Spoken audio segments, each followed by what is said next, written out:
Okay, so let's go ahead and get started. So we were talking about epidemiology, and with epidemiology, remember it's epi, meaning upon, demos, population, so it's diseases that affect us. We were talking last time about the difference between a communicable disease, a contagious disease, and a non-communicable disease. So who can give me an example of a communicable disease?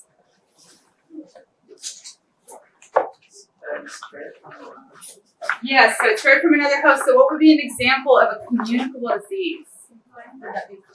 COVID, yeah. What was the other one? Influenza? Was that what you said? Perfect, yeah. Influenza, COVID, both of those are communicable. How about contagious? Remember the difference? So contagious means it's easily spread. So influenza and COVID could work for those again. So the difference there, communicable disease could be something like an STD. Is that easily spread? Well, no, if I talk to you, if I shake your hand, I'm not spreading it. Does that make sense? I can spread it if I have sexual contact with somebody because it's an STD. But with just general contact, I'm not. So that would be communicable. Okay? Contagious means just with everyday activity, I can spread it. So it's a little bit higher of a tier. Okay? So talking, opening a door, sneezing at somebody, something like that. Non-communicable. What would be an example of non-communicable? Diabetes, excellent. So, yes. Hold on. Okay, so yes, diabetes would be an example of a non-communicable. So just making sure that we have those understood. So again, communicable, something I can spread but not easily, like an STI. So everyday contact wouldn't spread it. Contagious is something I can spread easily, like flu or COVID. And then non-communicable is something like diabetes or asthma. Excellent. So as we start to study our populations, one of the things that we try to establish is which types of diseases are present and how frequently they're present. And then we can classify them into two groupings. We can say that they are either endemic or epidemic.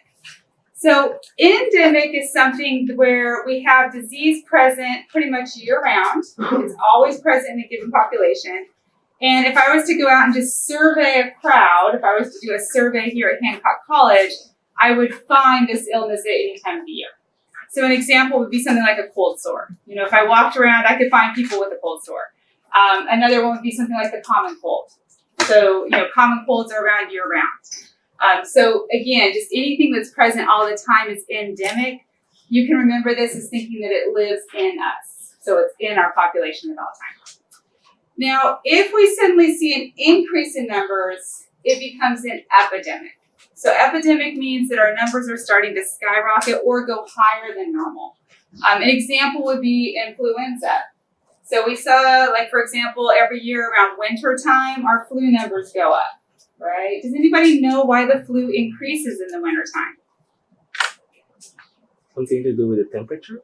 Yeah, it does. Excellent. It's related to the temperature. It turns out that with influenza can be present year-round, but during the winter it's colder, so we huddle together more. We're closer together. If you go to the places in the east where they have that weird white stuff called snow, you know, we've heard of snow. People stop like commuting to work and walking to work. They start taking the subway or transit system when it's snowy. And so they're together more. And so we have more of a chance of contracting it. So that really is the reason why we see a lot of times things that are more seasonal. It's more of our issues. But here we're pretty fortunate. If we go outside, we can go outside year round. You know, we can get some exercise and sunshine year round and vitamin D and all of that. And so that's one of the reasons why our flu levels here, they still go up a little, but they tend to be not as extreme as what we see in the East. Like New York numbers are always higher than LA numbers. And it's not just population, it's really because of how we live. So another way we can define our diseases is whether they're sporadic or pandemic. So sporadic would be something where we see a sudden burst or a huge increase in an illness in a given location. And then it just goes away. It fizzles out or dies out. And so a great example of this would be plague. We saw the Black Plague that appeared in Europe. It ravaged the country. It wiped out, in some estimates, over a third of the population, which is just mind-boggling. And then all of a sudden, poof, it was gone. We had established herd immunity, which we'll talk about in a few minutes. And so because of that, that stopped the spread. We don't have signs that plague really ever made it to the Americas. It seems like it just stayed in Europe, so it was sporadic. Another one is SARS. So we said SARS is like the cousin of COVID. And so with SARS, it started in China. It started to spread. It did get to North America, but it actually entered into Canada. And the joke among microbiologists is the Canadians are so nice that they didn't even spread SARS. It hit Canada and it died off.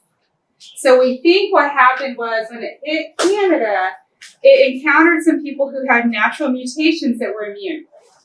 And it couldn't get a foothold. It wasn't able to establish itself. And so it disappeared.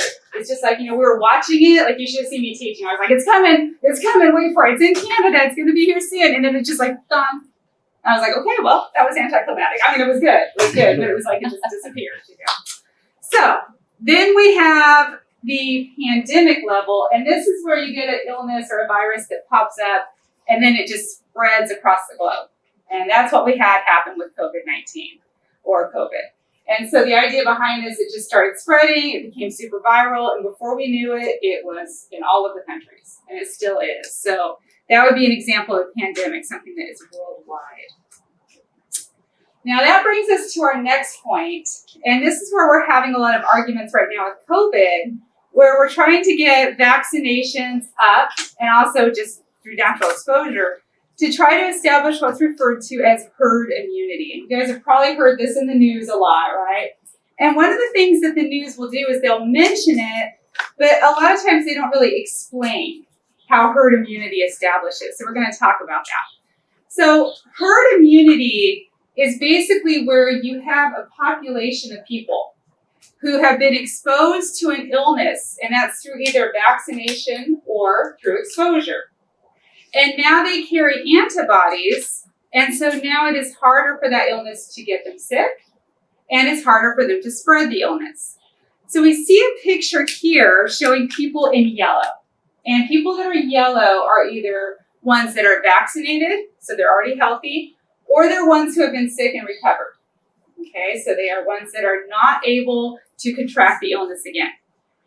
Then we see in red a person who is sick or contagious, so somebody who currently has the illness and is able to spread it. And then we have in blue people who are healthy and what we call susceptible, meaning that they've never been exposed. Okay, so this is kind of our three players. So we have somebody who can get it, somebody who's sick who has it, and somebody who can't. Now the hope of herd immunity is we put so many of the people in yellow around the person who's sick and spreading the disease that we act as like a shield. We act as like a barrier. And so while that person is sick, they're not able to spread or reach somebody who's susceptible. And then hopefully then that illness will stop with this person in red. They'll recover and now they'll change to yellow. And now we have a new person who is no longer able to spread the illness. That kind of makes sense. Now, where we run into issues with herd immunity is we have to have a certain threshold. We have to have a certain number of human shields, so to speak, that are able to protect those that are susceptible. So at the top, we have a population, and this is kind of what happened with COVID, where we have a virus come through. We had a few people in red, and then I'm looking at the very top one, a few people in red who were carrying the illness, and nobody had seen this before, so everybody was susceptible. And so what happened, it just spread like wildfire. It became a pandemic. And as you can see in that picture, look at all the people turning red. I mean, they're all getting exposed, right? So if you got exposed to somebody who was sick and sharing the illness, then boom, now you are sick and you too are spreading it. And it just keeps spreading and spreading. In the middle picture, we see where now we have a population where we have a few people who either have recovered or who are vaccinated, who are now our human shields in yellow. We still have a lot of people who are susceptible in blue, and then we still have some people that are sick and spreading the disease.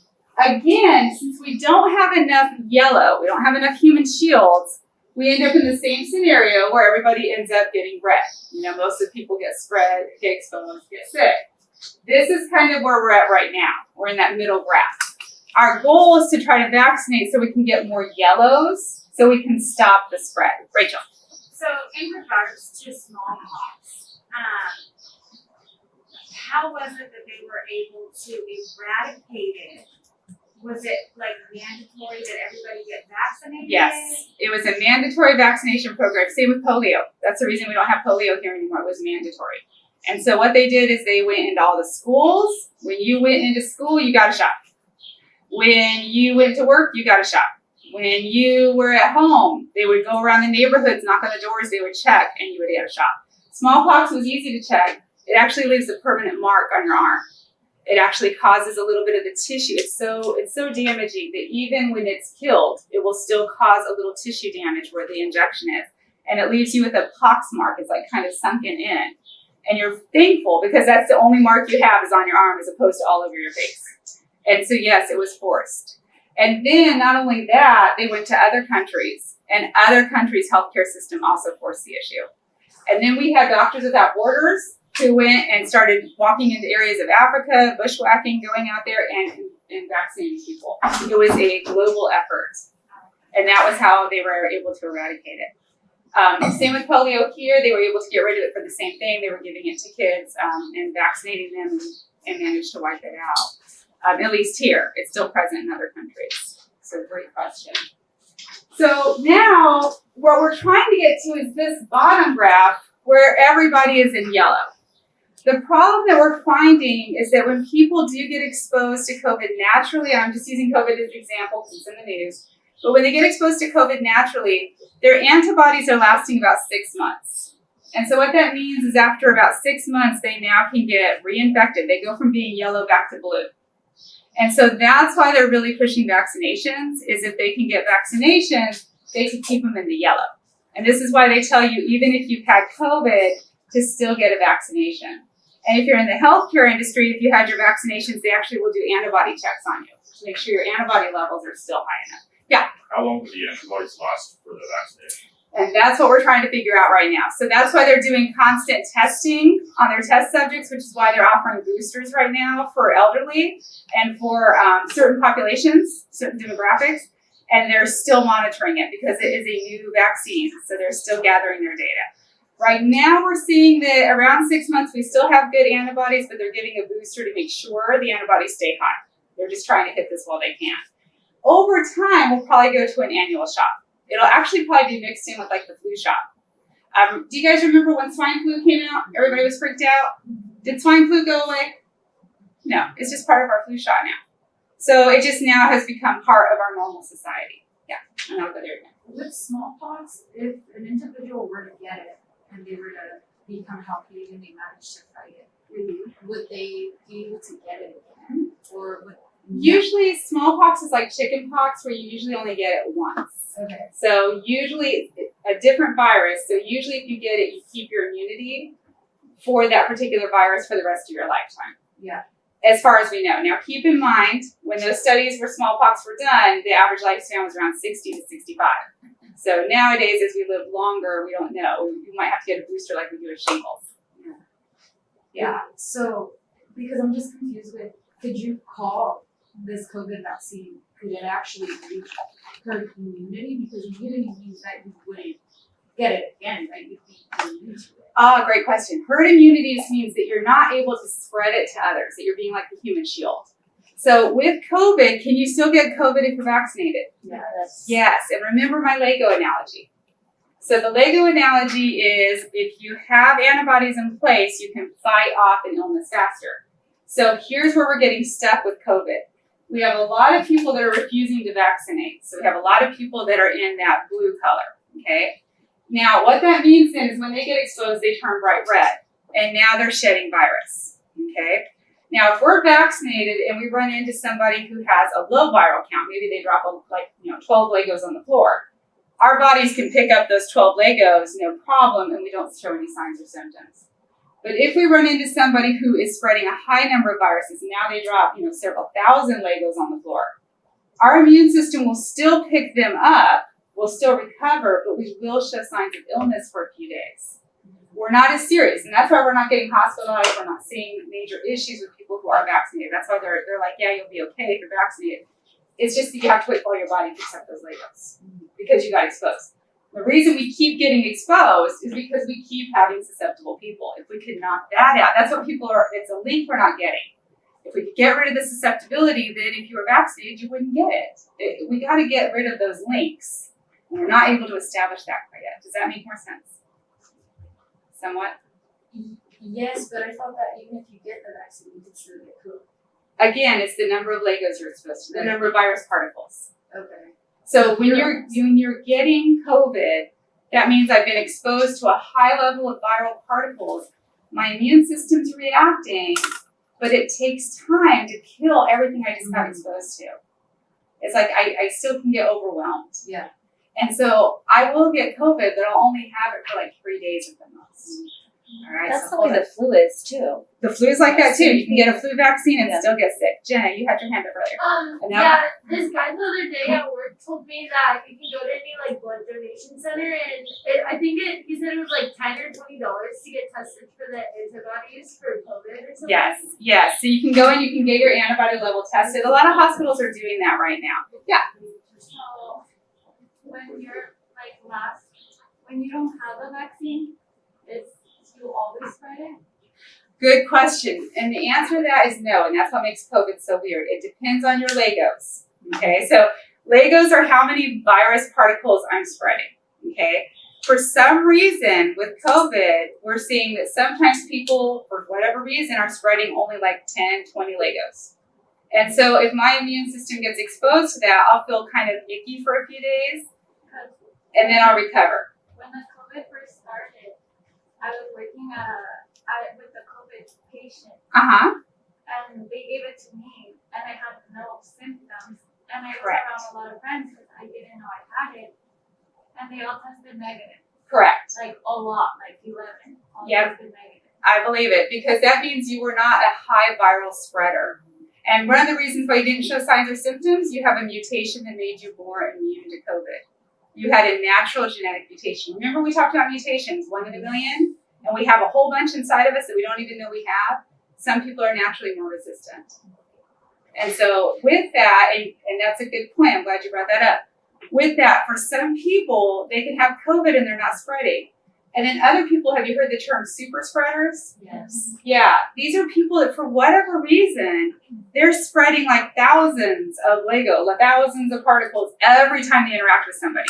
And that means they're more prone to spread it. This is why sometimes you'll have people say, well, you know, I went to a party, somebody had COVID, but none of us got sick. Okay, they were a low spreader. And then you had somebody else go to another party and they had a super spreader. So, and that's what makes COVID so hard is we just don't know. So it's really hard. Lauren, you had your hand up earlier. What was your question? You answered it. I did? Oh, okay. Well, that was good. Okay. So I'm glad you guys are asking this because I want you to ask your questions because this is where we're trying to go. We're trying to go to that yellow color. And I'm not sure if we're going to get there right away or anytime soon. And part of the problem is that there is a lot of distrust right now. We mentioned how things are very political. There's also, it's a hard vaccine to get. I just got my booster on Thursday, and again, my arm was like, dead arm. It's like when you get the tetanus shot, right? Your arm's just like dangling there. It feels horrible. But then it's like, okay, 24 hours later, you're okay, But it's a hard one to push. If it didn't have any side effects, it would be easier, So that's also kind of a hard thing. It's a hard sell. And then another thing too that's been frustrating for people is just not having a choice, And that's part of the reason why they're taking away that choice is they're really trying to establish this sort of scenario. Now, if we have herd immunity established, will we still have some people in blue? Yeah, we have a lot of people who can't get vaccines. For their genetics, vaccinations just don't work for them. Maybe they have type 1 diabetes. Maybe they're more prone to illnesses. Maybe they're immunocompromised. So again, our job is to try to be the human shields for the people who can't get the vaccinations for whatever reason. And that's the other thing is that we're trying to push is that, you just want to make sure that you're understanding how the vaccine is working and that you're trying to help and protect others. Even if you're fine, that's great, but it's also trying to be responsible for others. So how come people like that have like type 1 diabetes and things like that wouldn't get it? Because what would cause them not to get it? Because I know that obviously people with those allergies that the vaccine's like made of aren't gonna get it, but Right. why would those types of people not? So not everybody will. Some people who have type 1 diabetes are immunocompromised because their body is attacking itself. That's basically what type 1 diabetes is. But They're wouldn't not you want producing it more in that case? Well, here's the problem that we run into. Their immune system isn't working correctly. And so it depends on what is causing the type 1 diabetes. But some patients, they have other immuno issues in addition to the diabetes. So if we give them a shot, it overwhelms their immune system. So if I had, it's like, if your car is not running well and you start putting it on the freeway, it's going to really struggle even more. It's the same idea. If I'm putting things in you and making it work harder and it's already not working great, I just put you in a situation where you're not going to be feeling great. Yeah, that makes sense. Yeah, so that's really what a lot of that is. Yeah, but if their primary caretakers think that their body's strong enough to have it, they can refer them, right? Yes, they can definitely have it. Exactly. And that would be something, that's why every patient's different. And so that's something they definitely encourage you to discuss with your doctor. Because all of us in here have different genes and we all have different health issues. And so that's something that you do have to establish with your care provider. Great question. Yeah, so the goal then is to try to get to herd immunity. But we have an issue right now in America, and it's not just COVID. We have an issue with vaccines in general. People now are suspicious and fearful of vaccines. And part of that is because of the infamous Wakefield study. So what was the Wakefield study? What did people supposedly link to vaccinations? Autism. What's that? Autism. Excellent. Yes. So they were able to, they thought, link autism to vaccinations. They did this based on a study that was written by a doctor named Dr. Wakefield. Unfortunately, this study has been proven to be completely falsified. So what happened was this is a doctor that was hired by an attorney for a family who claimed that their child got autism from a vaccination. When his research was tried to be replicated, they could never replicate the same link. When they started looking at his research and looking at his files, the social security numbers and the patients that he treated were deceased. They were elderly, and he was saying they were patients. He falsified medical records. He no longer has a license. He was kicked out of Europe. He's not allowed in Europe. Do you know where he's hiding right now? In Texas. And he's still publishing, and he's leading the anti-vaccination charge. Do you want to know something even funnier? The reason he was also trying to dispute the vaccination, it's for measles, it's the MMR vaccine, is because he was actually funding with another research company to come up with something that would take the place of the MMR vaccine. Crazy. So he was actually being paid to promote a different vaccination, so he was trying to undermine one to replace it with another. And that didn't work out. That actually wasn't able to stabilize, so that company actually dropped that vaccine. So then he became the leader of the anti-vaxxers. So again, just always be careful with whatever research you do. Always dig and find out what's going on. Because this doctor still uses his doctor title, but he has had his medical license withdrawn. He is not a doctor anymore because of the harm he's done. So what we run into is we went from a situation, for example, with measles, where we had in yellow, and you'll hear people say, well, people that are in their 40s, 50s, 30s, oh, I didn't vaccinate my kids and they were fine. Well, yes, they were living in this situation. But now we're not vaccinating, so we are converting to this situation. And is measles back? Yeah. So measles is back. We're now waiting to see if polio comes back. We're waiting to see tuberculosis is coming back. Things that we didn't have to worry about are back. And we're just watching them march back. We saw this happen in the Soviet Union when the Soviet Union fell in the 90s. They stopped vaccinations because they didn't have funding in the country. And we watched all of these old diseases come back. And we're now seeing it here in the U.S. Yeah. How long ago was that again? Wakefield study, 98. see, it was 98 to early 2000s. This was sort of recent. Yeah, it's recent enough to have affected a generation. So we have a lot of kids right now that are in the early adult years that are not Yeah, vaccinated. because they started a movement after that, and then it spread, Yes. and then now you have social media, and those people that had that keep spreading it without.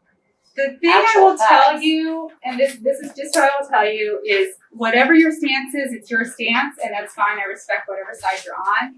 I will just tell you, always verify your resources. So, you are educated, you are college students, always verify your resources. Do you guys know about Google Scholar? Yeah, it's a way that you can search for publications. When you type in Google Scholar, it'll bring you up a science page of Google. And then if you type in things like vaccinations, it'll bring you up the scientific research on it. So always make sure you do your studies, okay? And then that way you can make an informed decision. So that's the most important thing, make an informed decision. Okay, now let's get to the actual diseases. When it comes to how illnesses start in our body and how they go through, they have a kind of series that they can follow. So we can have, for example, acute disease. Acute disease means it's something that comes on suddenly. The symptoms will develop rapidly, and they usually tend to be pretty severe. So an acute illness would be something like appendicitis. If you wake up in the morning and now you have intense right quadrant pain. You're throwing up, you're not able to move. It's like something that's just sudden, and you were fine just a few hours earlier. Another one would be food poisoning. Has everybody in here had food poisonings? Yeah, isn't that the worst experience in the world? You feel like a worm, right? You're just sitting there like, just kill me now, I'm done. So yeah, food poisoning is another one. It's like you're fine, and all of a sudden you're like, I'm not okay, and life has to stop, right? We also can have chronic diseases. These are ones that develop slowly. So things like rheumatoid arthritis. A lot of times people are diagnosed with rheumatoid arthritis in their early 20s. And the symptoms are manageable, and then they progressively get worse as they age. Their joints start to deform, they start to get more pain in their hands, and then by the time they're 40s and 50s, it's really manifested. So that would be something that's more chronic, the long-term development. We have subacute. This is one that can go back and forth between the two. So asthma is a great example of this. Asthma is something that can be present in your body. You don't have any signs or symptoms.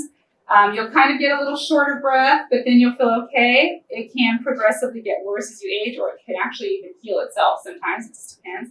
And then you can have an asthma attack, which would be an acute time. So it kind of fluctuates where it's chronic, it's always there, and then it gets worse. That would be your acute attack. And then it goes back to always being there. So it's kind of like these little peaks and valleys. And then we can have latent diseases, and we mentioned these before when we talked about viruses. These are where we have diseases that go into hiding and then can come back later. So things like our herpes simplex, things like, so you get herpes, things like chickenpox coming back as shingles, so things that can go into hiding and then come back again. Now, as far as we go with getting an infection, we can have primary infection. This is the first infection that maybe you have. So let's say you end up getting a cold. You start sneezing, coughing, you have a runny nose, and you're just generally feeling run down. Now, a cold is a virus, and most viruses last about 5 to 7 days. So if you call your doctor and you say, hey, I've got some congestion, they'll probably say, well, how long have you been sick? And if you say 3 days, they'll say, you know what, let's go ahead and make an appointment for 8 days out. And the idea behind that is they expect that you're going to cancel, because if it's a virus, by around that 5th to 7th day, you're going to be recovered, okay? So that would be what we call primary infection, meaning that you started with a cold. Now, what can happen a lot of times, though, is because of that congestion and that stuffiness from that virus, it can allow bacteria to start increasing their growth in your nasal cavities or increasing their growth in your lungs. When that happens, you can go from your first infection, that was primary, to a secondary infection. And now we've gone from a viral infection to a bacterial infection. This is like something where you start with a cold and then you end up with a sinus infection. Anybody ever had that happen? I'm like the queen of that, yeah. Or you start with like a cold and you end up with pneumonia. So we went from viral to bacteria. And again, the reason for that is just because we have fluid buildup and the bacteria are opportunistic. They're like, oh, hey, look at all the mucus. We like this. We're going to go ahead and live here and start growing. And so their numbers increase. So that would be a secondary. We also can have people who are subclinical, and this means basically they can be a carrier. They have no signs of the disease, no symptoms, but they can still spread it. And so this is what we've been running into with COVID. So the technical term was subclinical. It has been changed more so we now use the term carrier. They're interchangeable. It's the same exact thing. Now, as far as how bacteria can affect us or viruses can affect us, it really depends on what their numbers are. And again, picture that Lego block analogy, like how long it takes to pick up Legos. So I mentioned before, sepsis can be life-threatening, and sepsis is when we have a lot of bacteria that are actively growing in our bodies. And we call that area where they first infect a focal point. Maybe it starts as like a UTI, and then we don't treat the UTI, and the bacteria get to such a high number, they move from the bladder into the bloodstream. And now they're in the bloodstream, and they start growing, and they spread to other organs. There have been people who have had that happen who have died from UTIs. There was a case a few years ago with a Brazilian model, and she just had this amazing schedule where she was having to fly around and do presentations. She had a UTI and she ignored it, and she ended up dying because she ended up going septic. And she was like 20. I mean, young girl, super healthy. But if you ignore a bacterial infection too long, it will continue to spread. When we have bacteria in our blood, we refer to that as bacteremia. Now, bacteremia is different than sepsis. Bacteremia means bacteria are present in the blood. If I did a blood sample, I would find them there, but it doesn't mean they're growing. So the idea here, if you go and get your teeth cleaned, your dentist is scraping all around your gums, right? Loosening up that plaque. It's right around major blood flow. And temporarily, if we were to test you, like right after you got your teeth cleaned, you would be positive for bacteremia. You would have bacteria in your blood. Now, do you get sick after a tooth cleaning? No. And the reason for that is it's present, but it's immediately taken out and killed. It's not growing. It's not multiplying because it doesn't have a high enough number to be able to outsmart our immune system. But this is why if you have heart issues, they'll have you take an antibiotic before your cleaning. You guys ever heard of that? Yes. Yeah, so if you have any kind of a health issue, they'll say take an antibiotic prophylactically before a cleaning to keep the counts down. Yeah. We were talking about if you ignore an infection, then it can grow more, and then like that go and grow back. Mm-hmm. How long you have to ignore it for it to get better? It really depends, again, on the genetics in your own immune system. So it's not like there's a certain time limit. For her, she had hers for about 3 weeks. So, it just depends. But who knows? She might have been slightly immunocompromised, so maybe that's why it spread faster. For somebody else, it might be several months. It's just hard to know because we're all different.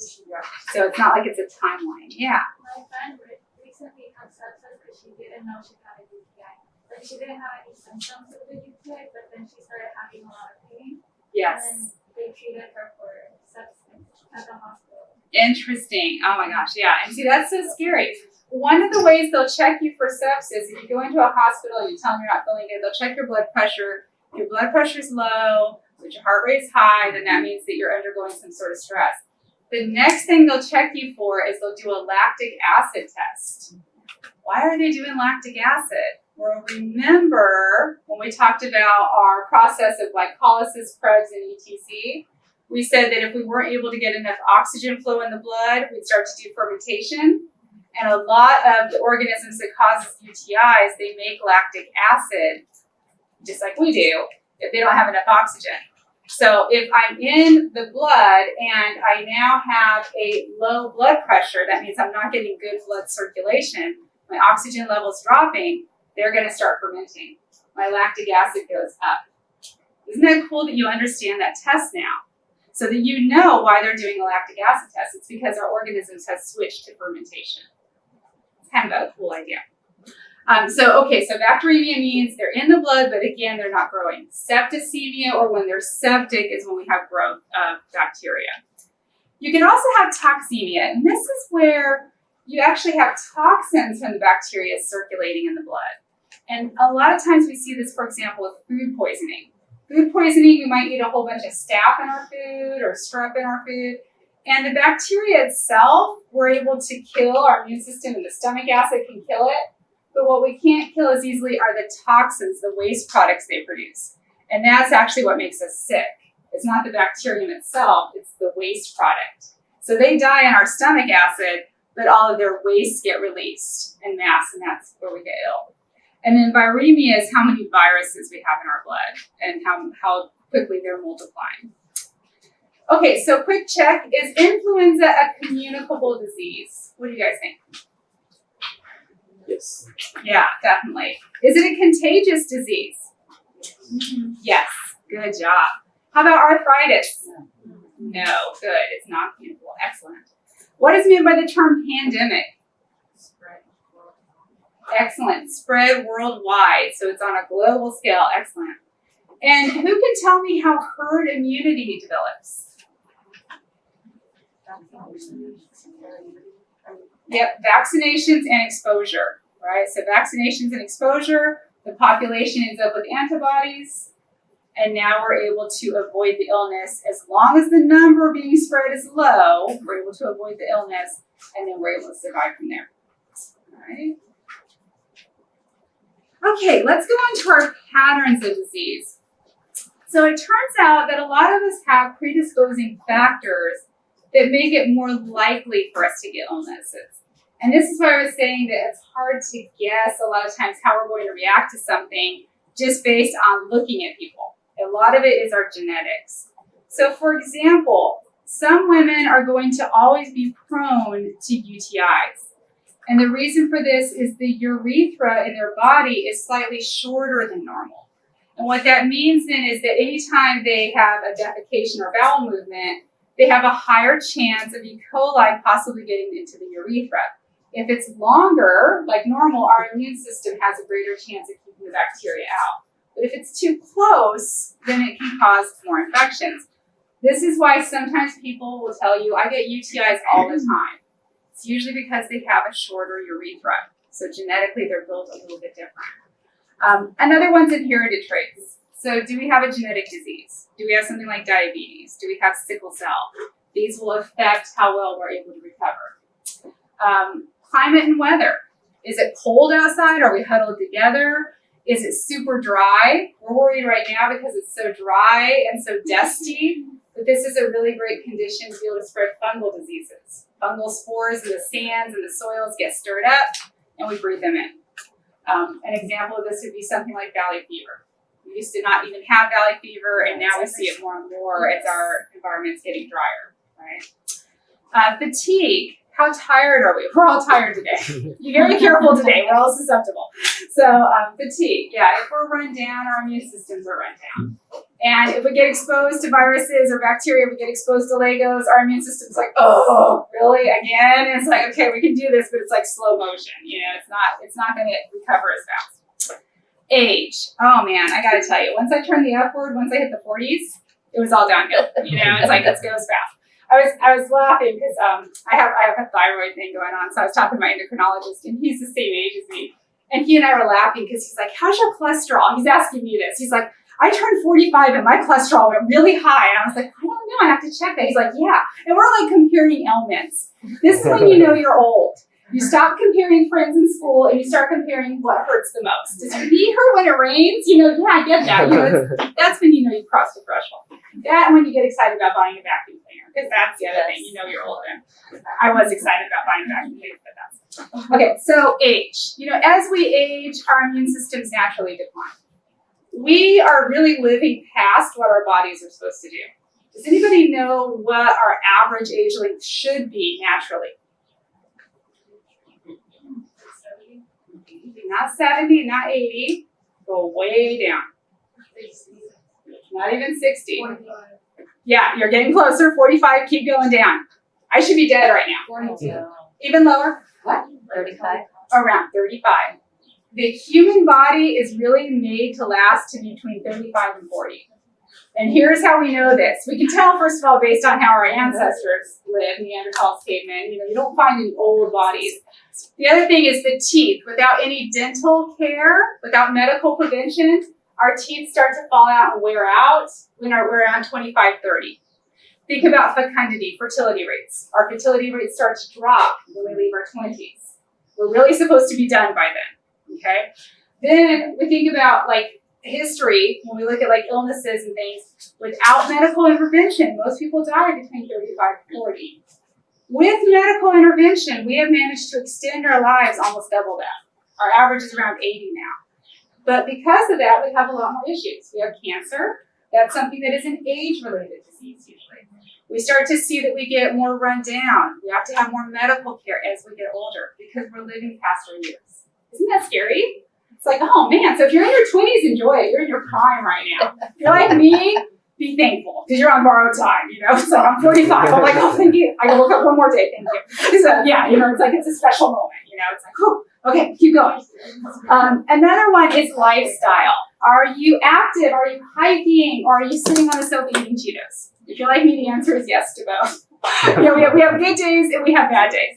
But the idea is you try to balance the lifestyle. Okay, so, can you eat Cheetos? Yes, but you also have to be active to balance that out. And so, you see a lot of people who are sedentary, who are overweight, who, wouldn't know a vegetable if it hit them in the head. And so with that, they're not doing a very good job for themselves. And they're going to need a lot more medical intervention to be able to survive. Chemotherapies. So if we do end up with cancer, or we end up with an illness, we're going to need a medical intervention there. So we're going to have some sort of treatments or something.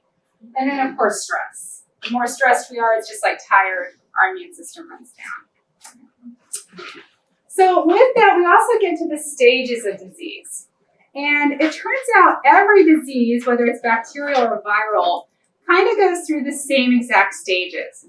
We start off with an incubation stage. And this is where we've been exposed, but we don't know it yet. So maybe we got exposed from a roommate, maybe we got exposed from a patient or from a ride on our bus, something. And we ended up inhaling viral particles or ingesting viral or bacterial particles, and now they're inside our bodies, okay? The incubation time is where the virus or the bacteria numbers are starting to increase, but we still don't have any signs yet. Then we hit the prodromal stage. The prodromal stage is where you start to feel run down. We've all kind of had that. You feel it coming. You feel like you're a little tired, maybe you're a little achy. Maybe you just feel a little worn out that day, and you're kind of like, I don't know, I got a scratchy throat, maybe I'm getting something. Now, this is kind of a turning point.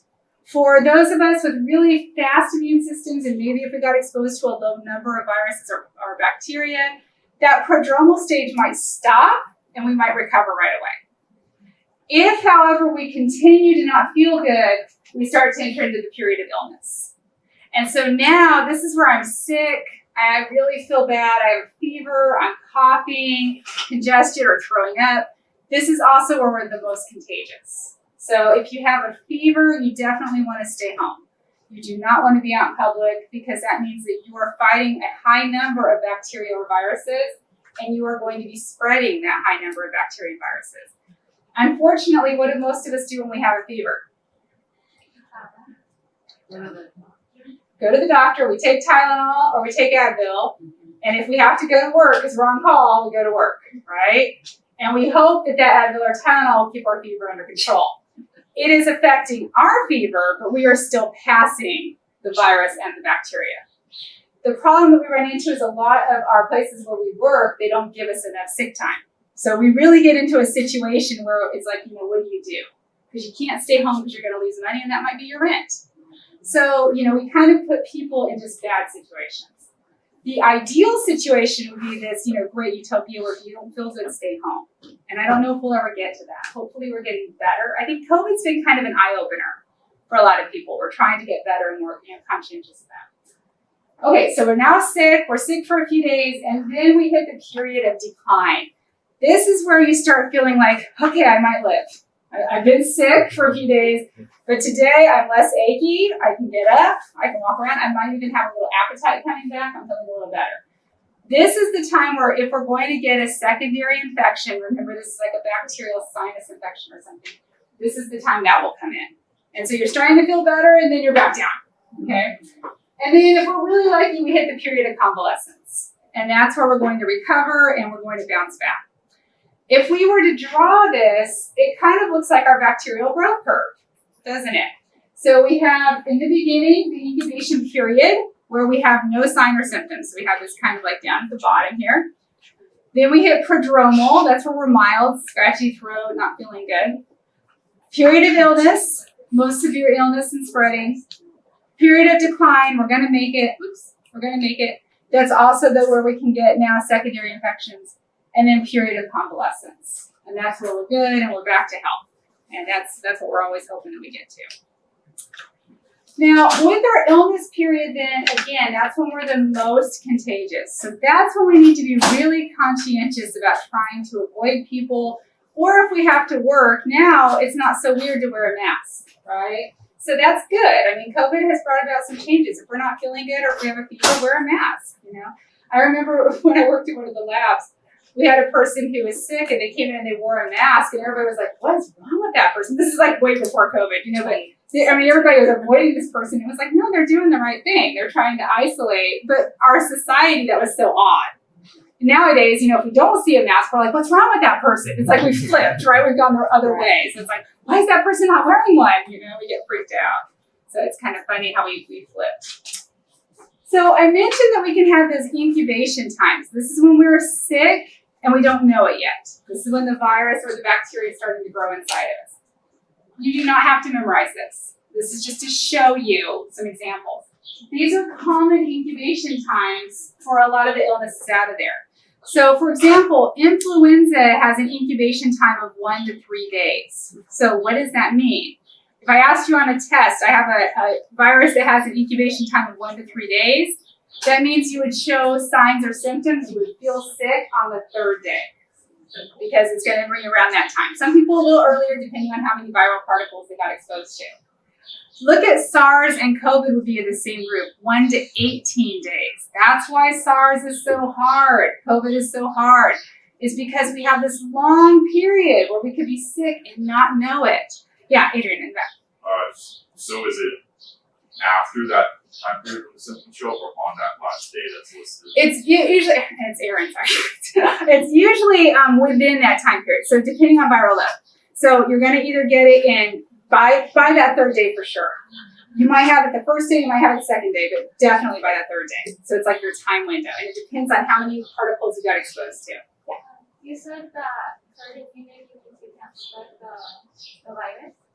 Right. So why do I'm vaccinated too, but why do the vaccinated have to wear a mask if we can't spread it? Gosh, that is a great question. If we could wave that carrot in front of people, we would get people vaccinated faster.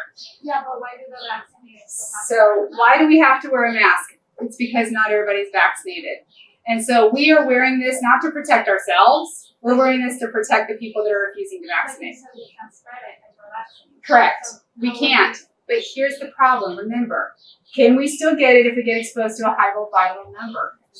Yes. So as long as we have people refusing to vaccinate, they can give it to us. We're not spreading it, but we can still get sick. Yeah. So until we get everybody either at herd immunity or vaccinated, we are still in danger. And if we get it, then we can spread it to somebody else. Does that make sense? If our viral load is high, we can then potentially spread it. So even though our immune system is going to take care of us and we're going to recover faster, if we keep getting exposed, then we can keep getting it. Does that answer that? Kind of. Okay, so picture it this way. I'm fully vaccinated, okay? So now I go out in public and I don't have a mask on. And I get exposed to somebody who is sick. They drop a whole 1,000 blocks around me. So now I get sick. Okay, now I have a few days and my body's going to kick it because it has the antibodies in place. So it's going to recognize the virus and start attacking it, basically getting rid of those Lego blocks. But during that time, those few days, while I have that high number of virus in me, I could pass it on to somebody else. Just for those few days. It's a limited window.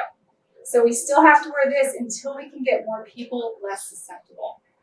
That's where we're stuck right now. And that's why we're at this turning point. They let us take our masks away, and then we found out we still weren't at herd immunity, and they came back.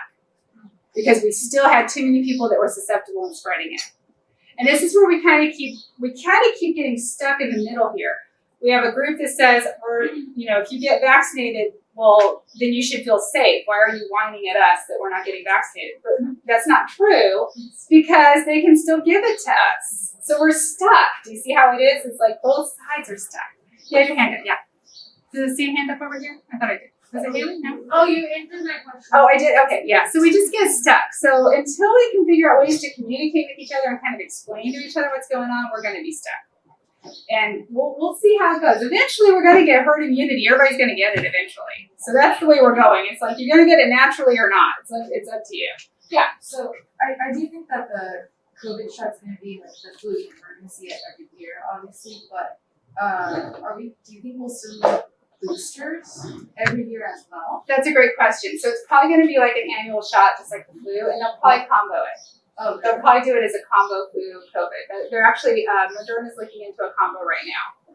And so far they're doing good. For example, I told you on Thursday I got my booster, I got my flu shot at the same time. And no side effects at all. So, and Moderna's working really well with that right now. So they're already doing research on it. And they're hoping to just do it as a single shot, so then you don't have to get 2 separate ones. do you think they'd still do the booster even after the research comes in of how long we can reach that antibody? Probably not, unless it's somebody who has an immune system that doesn't hold the antibodies very long. Again, it's going to be genetic determination. Most of us, if the vaccine's good for a year, like influenza, then we can just get a booster every year and we're good, or an annual vaccine every year. Some people, like for example, chemo patients, their immune system's not working well, they're constantly recycling their immune system, they're going to need boosters much more frequently.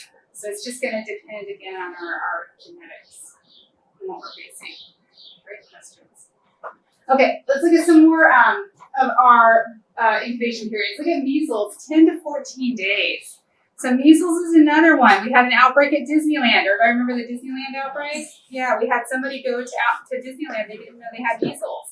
And everybody that they were close to ended up contracting measles. And again, we're going to see this keep going up more and more as we start to see more and more people not trusting in the science with the vaccination programs. How about Ebola? Ebola is about 2 to 21 days. And again, these are variations. So everybody shows symptoms by 21 days. It can be as soon as 2. It can be all the way up to 21. That's how they're using this. And again, you don't have to memorize them, just understand what they mean. So what is a predisposing factor? What would be something that would make you predisposed to getting an illness? I listed a whole bunch of them. Compromised immune system, being old age, right? Being tired, fatigued, all of those. There's that whole list we went through. Okay, the incubation period for a cold is 3 days, and the period of disease is 5. If the person next to you has a cold, when will you know if you contracted it? It's like a math problem. 2 trains leave the station, and one guy's like, oh, yeah. Okay. By the 3rd day, yeah. So I tell you the disease period is 5 days. That means that's how long you're going to be sick in total. But this doesn't take into account the first 3 days where you were exposed, you had it, you didn't know you had it. Okay, and that would be where you would start to go with exposure and then prodromal and then go into illness. And your signs of illness are the 5 days. So you should have a period of around 1 to 3 days where you're going to be having it. This is why a lot of times, like, we have a roommate that's sick, and we get exposed, and we're like, ha, I didn't get it. And then by the 3rd day, all of a sudden we feel sick. We're like, oh, it's because of the fact that it was like incubating. And then you like glare at your roommate every time you see them, right? Because you know they got you sick. So then the incubation is, so within those 1 to 3 days, you will show signs. Yes, exactly. 3rd day, everybody shows signs. Some people show it on the 1st, some show it on the 2nd, but by the 3rd, everybody is going to have it. So let's talk about where these diseases come from. Like, who is the disease carrier out there? And it turns out that there's a lot of different ones. We have animals, humans, water, food, all of these things can carry viruses and bacteria within them, even mosquitoes, and we talked about that with malaria. So a lot of times we'll see that different viruses or bacteria have what we call reservoirs. This is the host where they usually live in. So for example, like with malaria, one of the reservoirs could be mosquitoes. But malaria also needs humans, so the other reservoir would be humans. They work together, unfortunately, for the life cycle of malaria. So a lot of times there can be multiple resources. We also have humans that can be carriers, like typhoid Mary. So somebody who's spreading an illness and not even knowing that they're doing that. And again, we saw that a lot with COVID. We saw a lot of healthcare workers who didn't even know that they had COVID. We see that also with MRSA. One of the things they try to do in hospitals is, and with ambulance drivers, they'll try to do checks to make sure that their staff haven't become MRSA carriers. MRSA is something that if you get exposed to it, it can live inside the nares of your nose, and it can just stay in there. And as long as you don't have a cut or a wound, you don't have any signs or symptoms. But if you rub your nose and then take care of a patient, it's a way to spread MRSA to them. So it's something that they now do prophylactic checks, which is like a quick swab. Zoonoses, these are ones, when you hear zoonosis, that means it's something that is associated with a disease from an animal that is spread to a human. So think of like rabies. Rabies is a zoonosis. It's carried by animals, but if they bite us, then they can spread it to us. And then non-living reservoirs, we can have things like dirt, water, those would all be reservoirs. They can carry bacteria and viruses in them. So continual sources of infection just mean that they are reservoirs that keep providing an illness. So for example, humans. We see continuously that we have humans that are carrying these illnesses. So that's why they're considered continuous. Things like gonorrhea, things like HIV, things like AIDS. If we look at the population at any given time, we're going to find individuals that have it. So it's a continuous source. Same with animals with rabies. You know, at any given time, we'll find an animal with rabies. So it's kind of like almost like an endemic setting. We're just looking to see where we're finding most of these illnesses. And then for soil, things like botulism, tetanus would be examples. We can also have illnesses spread through contact, like direct contact. So, for example, if somebody's sick and we touch that person, then we can end up getting the illness as well. We see this a lot of times with parents and children. So if you have a sick child, you're taking care of them, and just because you're constantly exposing yourself to whatever they have, you can get sick. Or if you're at work and you get exposed, you take it home to your child. So we see this kind of back and forth. That's direct contact. You can also have indirect contact, though, and this is what we were worried that COVID was spreading with. Indirect contact is like a door handle, or like a piece of paper, or like the railing at a sporting event. When we first started with COVID, we didn't know how it was spread. And they spent millions of dollars sanitizing handrails, sanitizing desks, all these things. We still sanitize our classrooms. Did you guys know that? At night, they still come in and sanitize them. And it's one of those things where it's nice, the classrooms look good, but it's not helpful. It's not killing COVID. The good thing is it'll kill other diseases. So we're like, just let them do it. They're happy. They like doing it. So we just let it go. But it just basically means it's an indirect. I don't have anybody sick near me. Droplet transmission. This is where I'm like sneezing, I'm coughing, so I'm able to spread the illness that way. And then vehicle fomites. This is where I'm having something that's non-living. We can also refer to that as a vehicle. It can be something like water. It can be something like food. Sometimes we can have vehicle fomites that can be like insects. So that can be through an insect bite. So the bite itself isn't living. So it would be considered to be a fomite. Or through feces of an insect. Sometimes that happens as well. Here's a picture that will change your life. The sneeze picture. I cannot be in a store now or around people when they sneeze without picturing this. This has changed my life.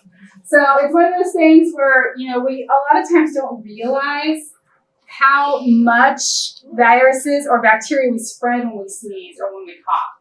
And this is just a picture, and it's just like a black background so you can really see. And they just had somebody sneeze without covering their mouths. So this is why they always tell you to cover, and they try to tell you to sneeze in your elbow now. Why do they tell you to sneeze in your elbow? Yeah, because you're not touching, right? So it's not like you can open a door with your elbow. I mean, that'd be really weird. My kids would probably try to figure out a way to do that. They'd be like, whatever. But the idea then is there's so many droplets going out. So it's like, easy. If you're walking by and somebody sneezes at you, you can inhale these. Okay, it happens all the time. Direct contact, high-fiving, touching somebody, rubbing your eyes and then touching somebody, that's a direct contact. And we see that with kids. Kids, I love them, but I call them walking petri dishes. I mean, they're just full of bacteria and they like to spread and share. They love to share with you. So they'll sneeze and then touch you. You're just like, oh, yeah. But luckily, do we get sick? Do they kill us? No, because we have good immune systems. So they actually keep us strong. So think about it that way. Vehicle transmission. Yeah, here we are cutting raw chicken on a cutting board. There's so many things wrong in this picture. First of all, should you use a wood cutting board? No, never. Don't ever use it. Does anybody know why? Because the wood can get.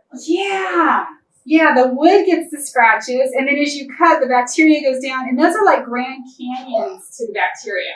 They're like, hello, and then it's huge to them, and they start growing. They're like, this is great. They start growing, and now every time you use that board, even when you wash, you're not able to get down in that Grand Canyon to get rid of them, and they're present.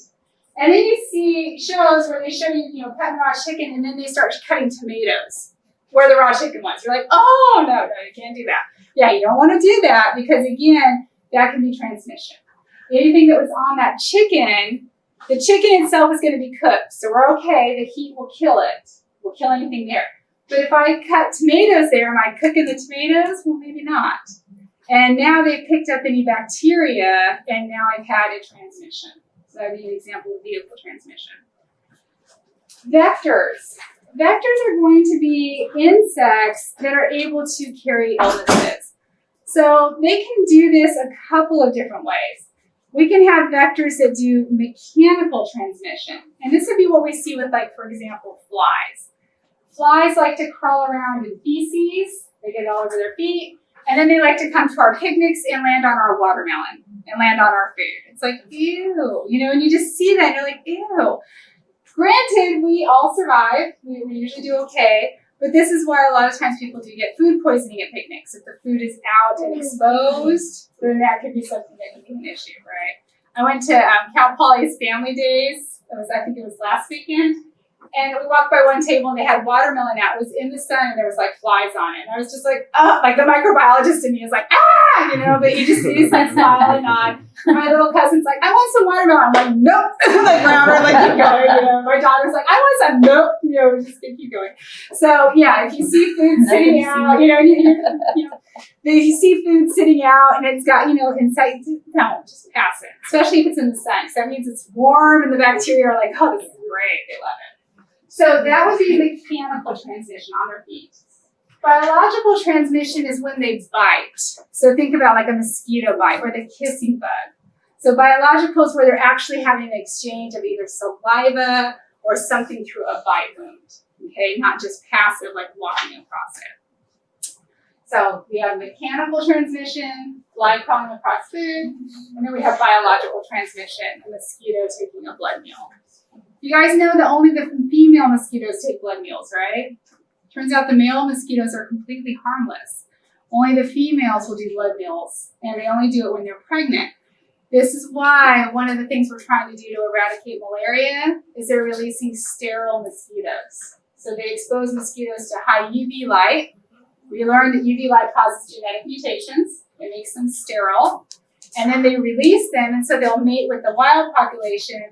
But when they're mating, they're not spreading anything. And then that hopefully will start wiping generations out. That's the goal anyway. Okay, so here's some examples of some direct and indirect contact. So for example, influenza, usually airborne. So that means we would need to have direct contact. So if somebody is beside me and sneezes, I'm gonna get it. If they sneeze and a few minutes, like maybe 10 minutes later I walk through, it's very unlikely. Usually those droplets have landed out, so it's usually okay. Common cold, direct contact, and airborne. So now we have a way where they're going to be touching us and they can also sneeze and have more of a chance of contracting it. Polio is waterborne. It turns out when we were having our polio outbreak, one of the ways it was usually spread was through swimming pools. So just being in a pool, kids spitting in the water, you just swallow water and kind of spit it out. That was putting polio in the water. And then more kids would go and swim and they were getting exposed. So that was one of the things they realized with polio as well. Is chlorine strong enough to? Yes, Oh, yes. okay. We have learned a lot of pools now use chlorine. A lot of pools use UV light and filtration. So we've learned much better like what the amount is to use to try to get rid of these types of viruses. So yes, so this is like from the 50s. So nowadays we should be okay. But what happens if somebody defecates in the pool? We have to get out. Yes, they have to close it down and it's closed for 24 hours. And the reason for that is they're making sure that all of those viruses or bacteria that were present are now cycled and circulated out of the pool. By law, does it have to be closed for 24 hours? Depending on chlorine levels. But it does have to be closed for a certain period of time. Because at my facility, if that happens, we only shut down the pool for like 30 minutes. So they might do a super chlorine blast. So they probably do what's called a charged chlorine. And so they'll probably drop a tablet in there that's like a super blast. Yeah. And it's going to be something that's like going to be super strong smelling. And it's going to kill anything within that radius. Okay. And your pool is probably smaller, right? It is, yeah, it's pretty small for the kids. Yeah. And then the chlorine is constantly flushing. Right. So they'll do a super blast tablet. It's a smaller pool. Now, if we go to Paul Nelson, which is much bigger, it's going to take longer. Yeah, Does that but make the one sense? next to it is the small one. Right. The Yes. smaller one will take less time than the big one. Okay. So again, it's just going to depend on what the treatment is, but they have a lot of the super blast chlorines that they can use now. So we're okay. Yeah, it's okay. Don't worry. Measles. Measles is direct contact and airborne as well. And it can also be droplet transmission. Droplet transmission, we do kind of worry about those because droplet transmissions means I sneeze, the droplets go, and then they fall onto the top of something. And if I touch that, I can now pick it up.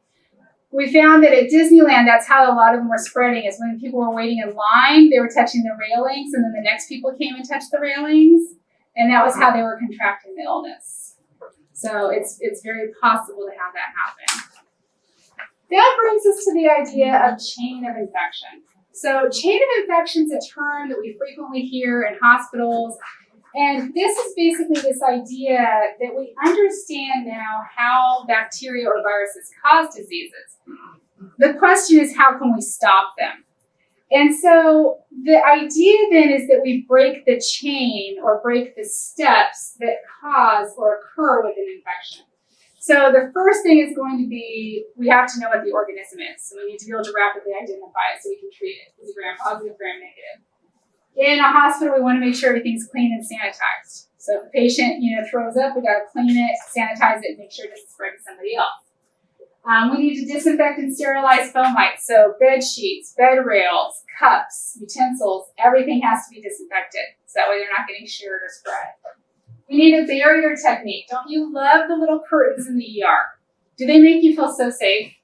Not at all. I always kind of laugh. Like if I have to go to the ER, you're sitting there, and of course I always get by the tuberculosis person. I swear, all you hear is and you're like, oh come on, I need another curtain. You're like holding up a shower curtain. It's like holding up a poncho. You're holding up anything you can. But do the curtains work? They actually do, because when they're just basically acting as a shield. They're stopping the droplet transmission. But it's like one of those things where you're sitting there just like cringing every time they come. You feel sorry for them, but you're also like, every time they come. Barrier techniques work. And then hand washing, making sure that we train our nurses and our facility workers to always wash their hands. Even when they're gonna wear gloves, they still need to wash their hands. The reason for that is when you put on gloves, if you don't wash your hands, you have a high number of bacteria present. When you put the gloves on, they're warm and moist. It's like a little incubator, and now your bacteria will quadruple. So the idea of hand washing is to get the numbers down so that then they're not just constantly getting to super high levels. Proper trash and waste disposal. We don't want to have, trash just sitting around. Food handling has to be done properly. Aseptic techniques so we don't spread anything. And then isolation of high-risk individuals. So why are carriers important reservoirs of infection? If I'm a carrier, why do people, get nervous around me? Because I'm spreading, yeah. Because you're a spreader, exactly. It's like, I don't want to judge you, but you're a spreader, yeah. So a carrier is a scary thing because they don't even know they have an illness. And they could be, unfortunately, spreading it. How is a zoonosis transmitted to a human? Through a bite. It's from an animal, right? So zoonosis is animal-based. Give an example of contact transmission and biological transmission. So what's an example of contact? Yeah, fly walking on food, sneezing, or high-fiving somebody could be like a direct contact. And then what's biological transmission? A bite. Good. So something where we're having, blood or something mixing. Okay, I think I'm going to go ahead and let you guys end a little early. We'll stop at nosocomial because I know everybody looks a little tired today. It's like the Halloween. I'm looking at you guys are like, is she almost done? So we'll stop a little early.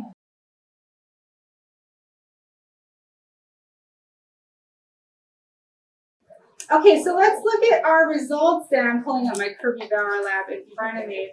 So what you're going to be doing today is you're going to be measuring the zone sizes for the antibiotics that we used last time. So we have rulers up here that you can use, or you might have them in your drawers. Sometimes they're in the drawers. Sometimes they're not in the drawers because people take them. So what we're looking for is we're going to measure the zone of inhibition. And if you don't have a ruler in your drawer, I have a whole bunch of them, so don't worry. So we have bacteria hopefully growing all over the plate, and you should see a little clearing around the disc, right? If you see a little clearing, we refer to that as the zone of inhibition. And that is what you're going to be measuring today with your little rulers. So what you're going to be doing is you're going to be taking your ruler and you're going to be measuring from one side to the other of that zone. Okay, so if I measure from one side to the other of that zone, I have centimeters here. I'm going to record what the centimeters are. So I'm going to say, okay, I have 13 centimeters. And then in your lab book, oh, that's cool. And then in your lab book, it tells you what the expected zone size should be in millimeters. Uh-oh. Can I convert from centimeters to millimeters? How would I possibly do that? Anybody remember conversions? Yeah, why don't we just move like one? No, we don't remember conversions. Okay, so what we're going to be trying to do is we're going to be trying to measure in actually, you know what? My zone sizes that I have on here, they're actually in centimeters. Yours is in millimeters? Let me see. Hold on, let me see.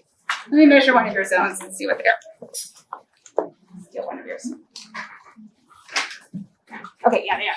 Okay, so if we want to convert, all we have to do is we add a 0 on whatever our centimeters were. You times it by 10 is basically what we're going to be converting to.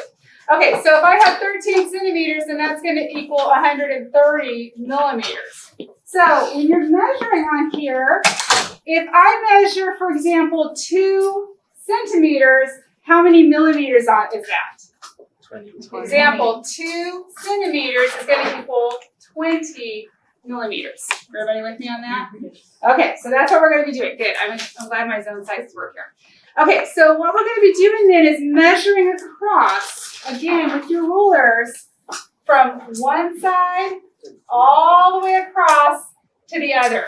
Now, what happens if your zone of inhibition is against the side? Oh, I hate when that happens. Don't worry.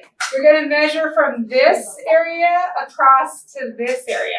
All right? So you measure where it's not interrupted. Now, the reason we have to measure zone sizes is, as we said, the diffusion rate can be impacted by how big the antibiotic is. So if I have a big, chunky antibiotic here, it's not going to be able to move as fast through the agar as something small. So when I come in the next day, I might see a small zone size for that big, chunky antibiotic and a bigger zone size for the small one. But when I measure them, it turns out that that chunkier one, even though it's a smaller zone size, it's working better. It just didn't diffuse as far. So everywhere that it diffused, it killed. So that's why we use these tables. Now, the tables tell us if the antibiotic was susceptible, if it was resistant, or if it was intermediate.